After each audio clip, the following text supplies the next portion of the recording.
সরকার পরিবর্তন আর রাজনৈতিক স্থিতিশীলতা এক জিনিস নয়। কাজে এই জন্যে আমরা পিয়ার চাই, সমস্ত মানুষ, এটা অধিকাংশ মানুষ দেশে পিয়ার চায়, অধিকাংশ রাজনৈতিক দল দেশে পিয়ার চায়। জনমত আপনি দেখেন, হ্যাঁ, জনমত আপনি যদি যাচাই করেন, সেখানে সাধারণ মানুষও কিন্তু দেশে পিয়ার পদ্ধতি নির্বাচন নয় চাই, নূতন পদ্ধতির মাধ্যমে আমরা নির্বাচন চাই। কাজেই এইটা একান্ত প্রয়োজন। আগামী একটা কার্যকর সংসদ প্রতিষ্ঠার জন্যে পিয়ার পদ্ধতি একমাত্র উত্তম পদ্ধতি। আর পিয়ার হইল, পিয়ার ইজ দি রিফর্ম, মানে কি বলে, মাদার অফ অল রিফর্ম। এই পিয়ারটাই হলো সকল সংস্কারের মা।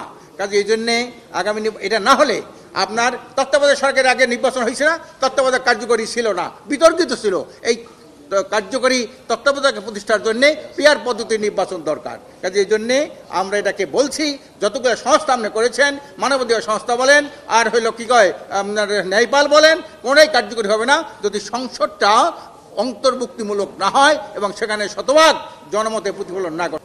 আমরা পরিষ্কার বলেছি, আমরা নারী আসন 100 চাই, সংযুক্ত আসনে 100 নারী আসন চাই, এবং সেটা নির্ধারণ হবে সংসদে যদি পিয়ার পদ্ধতির নির্বাচন হয় সেই অনুপাতে।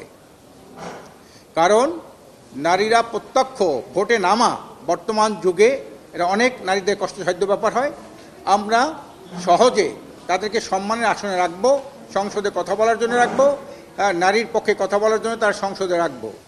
আমরা পরিষ্কার বলেছি, আমরা মাঠে এইভাবে মহিলাদেরকে নির্বাচনে অংশগ্রহণ করাটাকে আমরা সেখানে বলেছি এইটার পক্ষে আমরা না, আমরা নারীদের আসন সংরক্ষিত রাখবো এবং সেটা যথোপযুক্তভাবে পিয়ার পদ্ধতির মাধ্যমে আমরা সেখানে করব। সাংবাদিক বন্ধুগণ, আপনারা জানেন 53 বছর যে ধারায় নির্বাচন হয়েছে, সেই নির্বাচনের মাধ্যমে যে সংসদ হয়েছে, সেই সংসদ কখনোই একটা কার্যকরী সংসদ ছিল না। সেখানে জনমতের প্রতিফলন ঘটে নাই।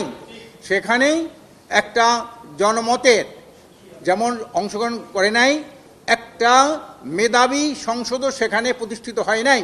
এই জন্য আমরা চাই আগামী নির্বাচন, যেহেতু একটা জুলাইয়ের বিপ্লব হয়েছে, এই বিপ্লবকে রক্ষা করার জন্যে, জুলাইয়ের চেতনাকে বাস্তবায়ন করার জন্যে, একটা কার্যকরী সংসদ করার জন্যে আমাদেরকে যেন আর এই ভোটের কেলাঙ্গাইতে ঢুকতে না হয়, মানে যেতে না হয়, বিশ্বের যেন মানুষকে আমাদেরকে অবমূল্যায়ন না করে।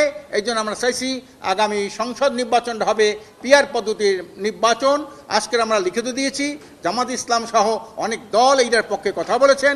আশা করি আগামীকাল এই পিয়ারের উপরে আলোচনা আসবে, আমরা সেখানে বলবো পিয়ারের উপকারিতা কী, হ্যাঁ, পিয়ার নিয়ে নির্বাচন কতগুলো দেশে আছে এবং তাদের রাজনৈতিক অবস্থা কি। অনেকে দুই একটা এদিক ওদিক সেদিক কথা বলে, এতে রাজনৈতিক নাকি স্থিতিশীলতা থাকে না, বারবার সরকার ভেঙে যায়।